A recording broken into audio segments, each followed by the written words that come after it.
During the following demonstration scenarios, we are going to focus on the accounting and analytic functionality built into SAP Business One 9.1. We will demonstrate these accounting scenarios using the SAP Business One United States and Puerto Rican localizations and our demo database company, OEC Computers. Like most small businesses, OEC's landscape is constantly evolving as their products and markets change. To keep up with those changes, Dan Jenkins, the OEC controller, and his new accounting lead, Sue Topper, will show us how they configure and adapt SAP Business One accounting components to get their management team the information they need to run the business. The following demonstration scenarios will touch upon the following accounting functionality: chart of accounts, GL determinations, journal entries, journal vouchers, and journal entry templates, project accounting, transactional and financial statement reporting, and HANA financial analytics, dashboards, and KPIs. Accounting Scenario 1. With the growth of SAP HANA, OSC is starting to see a huge demand for certified SAP Linux servers from their clients.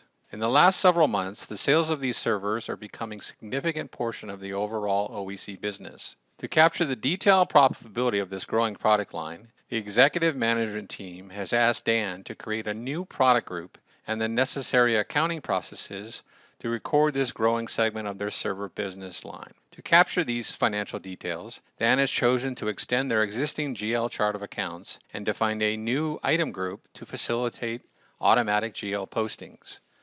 Specifically, we will see the following SAP Business One powered by SAP HANA accounting and financial focus capabilities in this first demonstration scenario: customized financial workbench, pervasive analytic KPIs and dashboards, chart of accounts, item group accounting, and enterprise search. Our scenario begins at Dan's SAP Business One's desktop, where he is reviewing the setup and controls of his new approach. Sue asked Dan about his Business One desktop. She says that at her old company, she remembers SAP Business One having a traditional menu structure, and his desktop looks nothing like the SAP Business One she remembers. He points out that this is the new Fiori interface. It is a new tool in SAP Business 9.1 for HANA, and he has chosen to place the financial process workbench on his desktop because these tasks represent the financial transactions and reports he uses the most often. This workbench gives him quick access to the most common Business One functions. Using the financial process workbench, Dan selects chart of accounts. This opens the chart of account master records window.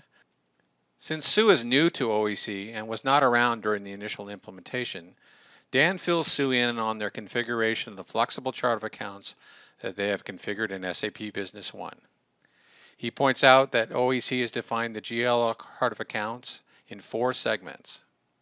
They chose 4 segments representing the account, the division, the region, and the department. Dan also reminds Sue that each segment is user definable and supports both numeric and alphanumeric structures.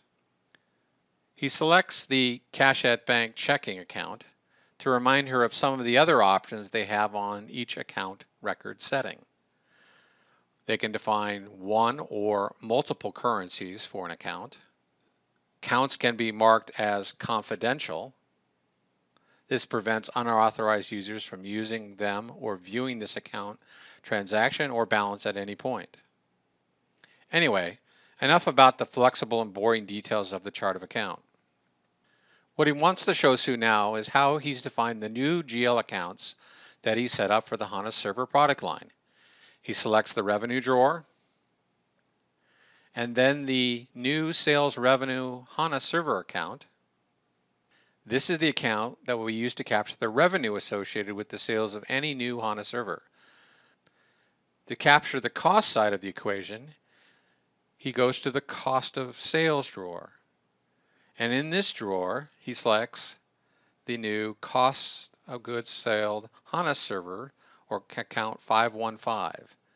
To create the automatic linkage of these new accounts to the HANA servers in inventory and assure that each time they are sold, the right GL accounts are used, Dan has created a new item group.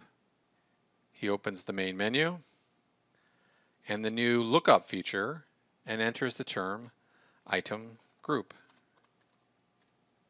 He selects this from the menu.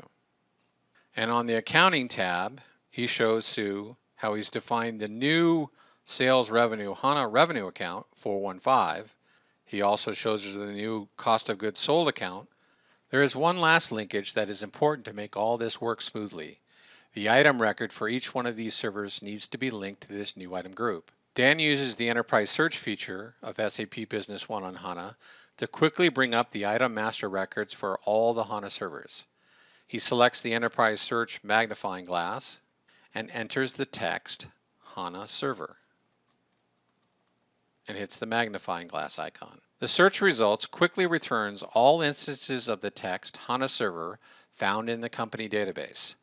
Since there are lots of results, he selects the layout icon to filter the results to just the information he is looking for. He selects the item under the master data record, and here he's down to only 6 records. He can see the summary details on all the items as he hovers over each one of them, or he can drill into them by clicking on the link. You can see here that the item group for this item is defined now as HANA servers. This creates the final linkage between the item group, and the correct revenue and cost of goods sold account. From now on, each time the sales team uses the HANA server in a sales document, the right GL accounts will be posted with no intervention by the accounting team. To quickly show Sue how this will all work in action, he opens a test AR invoice. From the rows, he selects one of the HANA servers. As the row fills in, he shows Sue how the new revenue and cost of goods sold accounts automatically populate into the row detail. Here's the 415 revenue account and the 515 cost of goods sold account. Dan doesn't want to save this invoice, so he cancels it. Before Sue goes, Dan wants to show Sue all of the new pervasive analytic features. Dan gives Sue a quick review of the KPIs, or key performance indicators, he has created and included on his desktop. KPIs, or key performance indicators, are singular currency amounts, percentages, or counts of transactions that are taking place in the OEC SAP Business One database. They can display GL balances, summary document amounts, and quantities of any transaction in SAP Business One. Dan's initial 2 KPIs are receivables overdue and monthly net sales revenue.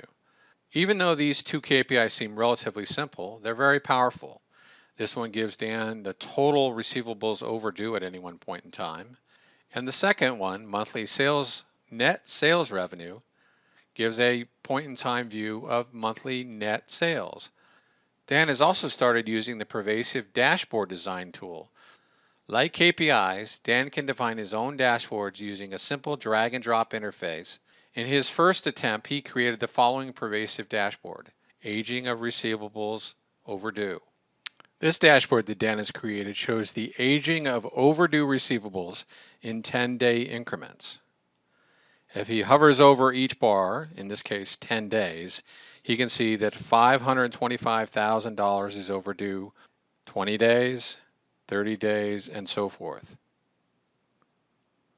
Accounting Scenario 2, Journal Vouchers and Journal Entries. To give a complete profitability picture of this new HANA Server product line for the entire year, Dan has asked Sue to reclassify the revenue and cost of goods sold amounts that have already been posted from the previous GL accounts to the new GL accounts. Sue will need to determine the total revenue and cost of goods sold amounts already booked from January to July and create journal entries to rebook only the amounts attributed to these HANA servers. Since Sue is very experienced with SAP Business One, she is going to create one journal voucher that will contain all the individual journal entries she will post.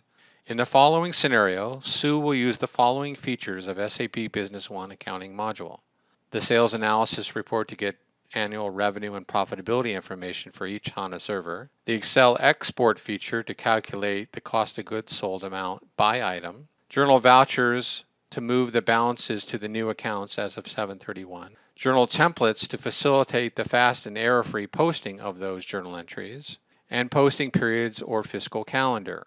Like before, our scenario begins at Sue's SAP Business One desktop. Because of Sue's prior experience with SAP Business One, Sue knows that she can use the sales analysis report by items to get the revenue and gross profit amounts for each of these HANA servers during any period of time. With this information, she can build the summary journal entries that Dan has asked her to post as of 7/31.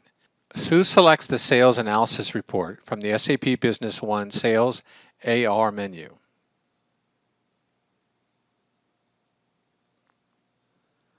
She chooses the Item tab to run the report by items. She confirms that she wants to run an annual report to return one amount for the entire period. She confirms the posting date from 1/1 to 7/31, and she also confirms that the group is HANA servers. She hits OK to run the report and bring the report to her screen. The sales analysis by item report shows her the quantity, sales amount, and gross profit for each of the 6 HANA servers that OEC has sold. Sue knows that she also needs the cost of goods sold, or COGS, totals for each item, which is not on the report, but she knows a subtraction of the report sales amount and from the gross profit amount will calculate this amount for each item. Using the built-in Microsoft Excel integration with SAP Business One, she uses the toolbar, MS Excel, to export all the items in the report to Microsoft Excel. The Excel sheet launches with the report amounts and labels already loaded. In Excel, she knows she needs to add a new column to calculate the cost of goods sold. Now she has the information she needs to rebook both the revenue amount, which is the sales amount, as well as the cost of goods sold amount. For now, she's going to keep this Excel window open and go back to Business One. She can close this report. Using the amounts in the Microsoft Excel sheet, Sue is now ready to use the journal voucher transaction to collect all these journal entries. One journal voucher will contain all the detailed journal entries for this revenue and COGS reclassification. She goes to the Financial menu and selects Journal Vouchers. Now Sue has already started this process and already created a journal voucher. She double-clicks on journal voucher number 1, and she can see within that journal voucher, there are a total of 5 journal entries. If she clicks on any one of the 5 journal entries, it will show her the detailed journal entry within that journal voucher. In this example, this one journal entry is the reclassification of both the revenue and the cost of goods sold for the S18,000 item, which is one of the HANA servers. She clicks OK to get back to the total journal voucher. At this point, Sue wants to add the 6th and final journal entry to this journal voucher. This will be the journal entry for the Fujitsu reclassification of cost of goods sold and revenue. To do so, she clicks the button Add Entry to Existing Voucher. She wants to post this to July 31st of 2014, so she enters that into the posting date. She does the same for the due date. In the remarks field, she wants to make a remark so that she can later find this journal entry. Now, as we can see, Sue is posting this back to July 31st of this year. Those happen to be closed periods, but Sue, being one of the lead accountants, has the authorization or security to post to a closed period. Sue wants to show us a little bit more about the fiscal period definitions. She goes up to the main menu and types in period. This brings up. She scrolls down to the bottom, and we can see this is the fiscal calendar, or the periods, from period 1 through period 12 for the year 2014. And if we take a closer look, we can see that both July and August of 2014 are what's called a closing period. This only allows certain people with the right authorizations to book entries. She closes the posting period window with the cancel button. As she returns to the journal voucher entry screen, Sue is also going to use a posting template she has created to simplify the data entry of these entries. A posting template allows her to predefine the set of accounts or amounts to pre-fill into a journal entry. She picks the template type percentage, then clicks on the ellipse button, choose from list to select the HANA Serve posting template that she's created. As we can see here, this fills in the 4 accounts into the details of the journal entry. These are the 4 accounts that she needs to rebook the revenue and cost of goods sold from the old accounts to the new accounts as of 7/31. With the accounts now filled in, all she needs is the amount. This is where the Excel sheet comes into play. She goes back to the Excel sheet, and since she's only booking this last and final entry for the Fujitsu TX300 server, what she needs to do is copy the sales amount and the cost of goods sold amount over to the journal entry. She selects the sales amount, she goes back to Business One, and she pastes that amount in the old revenue account. When she tabs off and goes to the next account, the system will automatically balance the entry by entering the credit amount into the new HANA revenue server account. She goes back to the spreadsheet to get the cost of goods sold total amount, comes back to Business One, and pastes that in the credit amount of the old cost of goods sold account.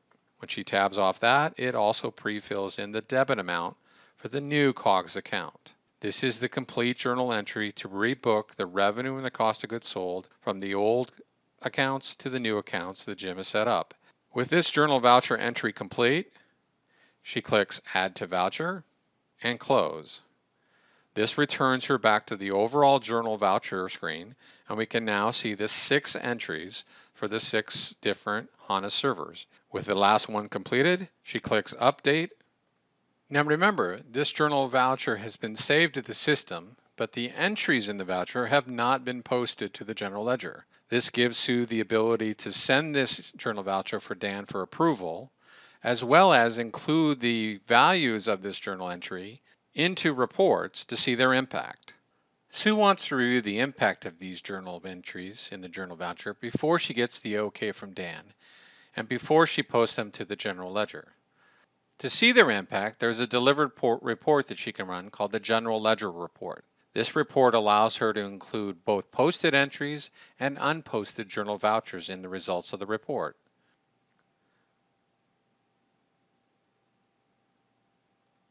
This General Ledger Report can be used many different ways.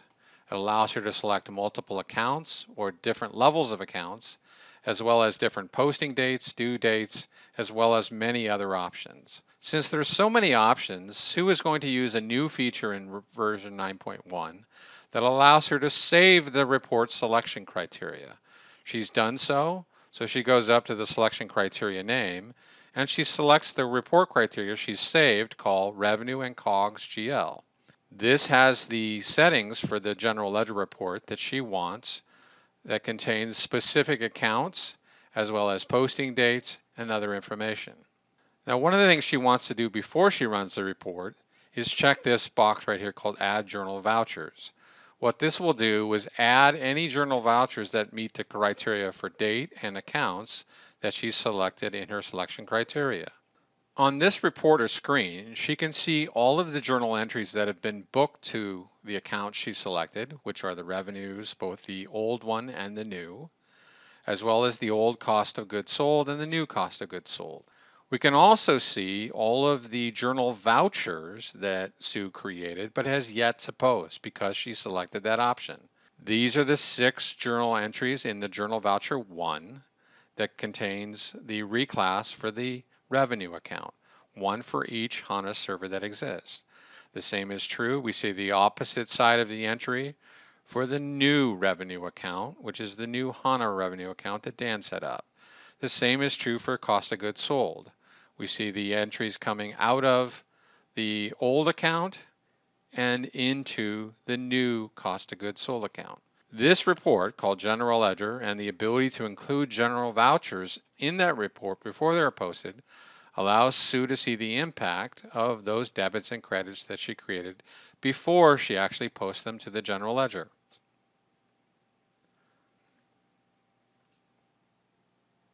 Accounting Scenario 3, Project Accounting. Dan was asked by the sales manager, Kevin Lawless, if there's any way he could do some financial analysis for a project that he is working on for the CEO. They would like to test a new market in Mexico just for a few months. They would like to track all revenue and expenses for this project for just 1 month as a trial. Dan suggests that they use the SAP Business One project feature. He has set up a new project called Mexico, and he wants to sit down with Kevin and the CEO to walk through his proposal for how this project will capture the detail they need. In a meeting, Dan is ready to show Kevin the following SAP Business One functionality: project setup, project controls, recording AR and AP transactions against the project P&L reporting, user interface customization. Like before, our scenario begins at Dan's SAP Business One for HANA desktop.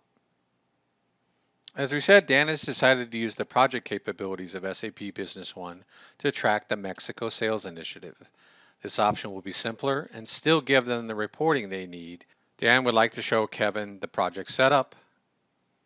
Here you can see the setup projects menu. From this screen, he shows Kevin the way they've set up this Mexico project. It's very simple. It's got a code, Mexico, with a short description, as well as a start and end date. Dan would also like to show Kevin how they're going to make the project mandatory on any subledger document, either an AR or an AP document, so that when those documents are entered, they will not be able to add the document until they specify the correct project. To do this, Dan has had to use the general settings cost accounting system options, as well as the project options on key GL accounts. To show Kevin how this is done, goes to Administration, System Initialization, General Settings, and then goes to the Cost Accounting tab. In this scenario, Dan has made the project code mandatory, and all postings will be blocked if a project code is not specified. For the requirement on the GL account level, Dan has set up a control on the general ledger accounts. In the chart of accounts, for example, on accounts receivable, he has set the option set to project. He's checked this box, but has not supplied a project. This will require, anytime this account is used, a project is specified. Dan wants to show Kevin a sales and a purchasing example. He will show Kevin how the project is assigned to each row for the right tracking later on in the financial reporting. It will also show him what happens when they don't specify a project on the document row. He starts by showing them an AR invoice to one of their customers, Delbert.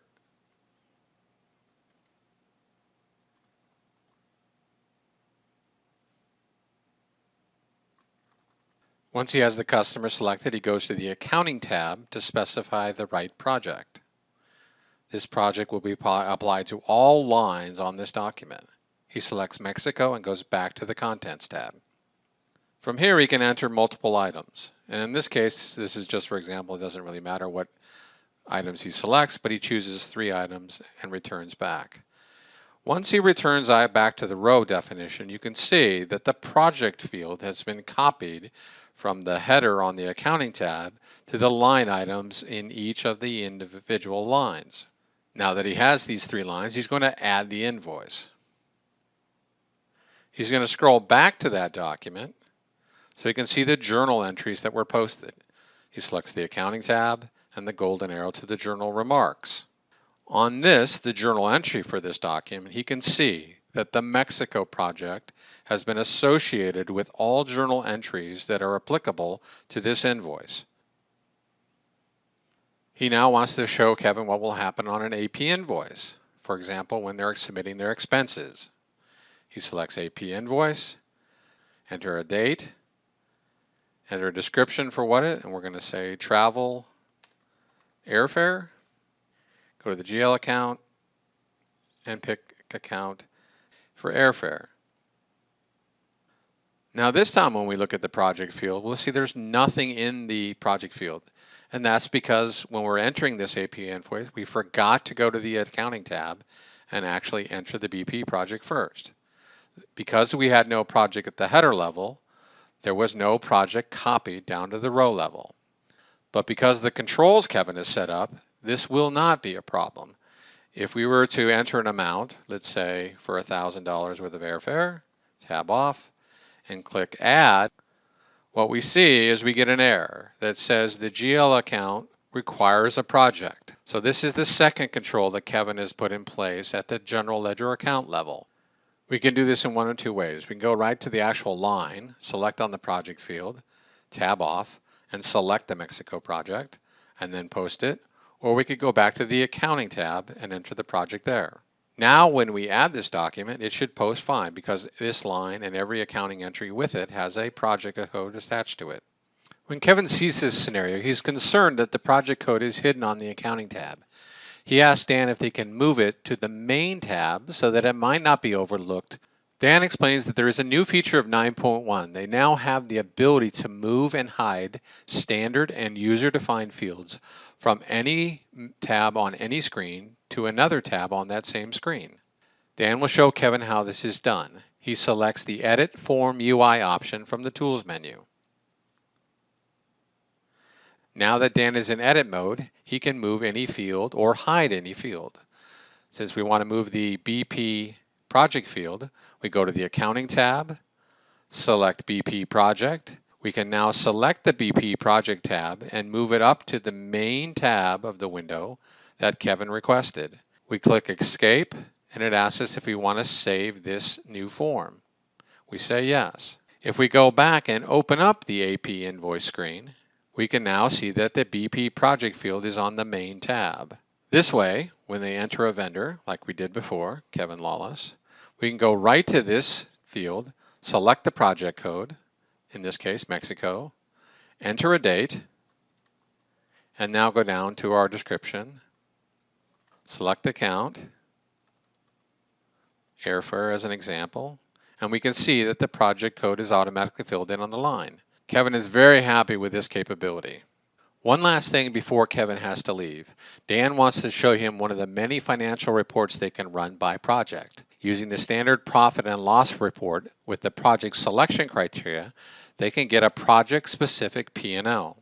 Dan closes the AP invoice, and from the Financial Projects Workbench, Dan can run this report from the Financial Reports link. This brings up the profit and loss statement selection criteria. Now this is the standard P&L report, but it has many options. And one of the things that Dan wants to show Kevin is if you click on the expanded option, you can actually run this report with selection criteria for a specific project. In this case, the Mexico project. And now when we click OK to run the report, all we will get in this P&L report is those entries that are specific to the Mexico project. To print a boardroom quality version of this report, Dan selects the Print Preview toolbar. This will print the crystal report layout that sits behind this report. In addition to this P&L by project, there are also other project reports that we can run. Go to Financials, Financial Reports, Accounting, and run the Transaction Report by Project report.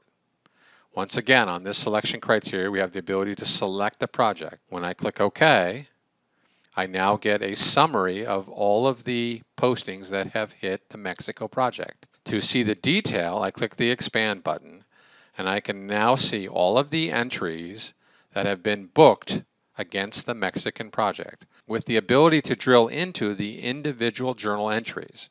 In this example, I'll drill into this accounts receivable posting. Then from there, I can go to the actual invoice that posted this entry. This project report, like many reports in SAP Business One, allows you the ability to go from a report to detailed entries all the way back to the source document. During the previous demonstration scenarios, we saw how SAP Business One 9.1, powered by SAP HANA, delivered powerful accounting controls, reporting, and analytic capabilities to facilitate the changing business environment at OEC computers. We watched as Dan and Sue used SAP Business One powered by SAP HANA to address the following accounting and control issues in support of the OEC business model: chart of accounts, GL determinations, pervasive analytics, journal entries, journal vouchers and templates, project accounting, as well as transactional and financial statement reporting. Contact your local SAP Business One partner to discuss all the SAP Business One accounting, analytic, and reporting features we did not have time to review in this video.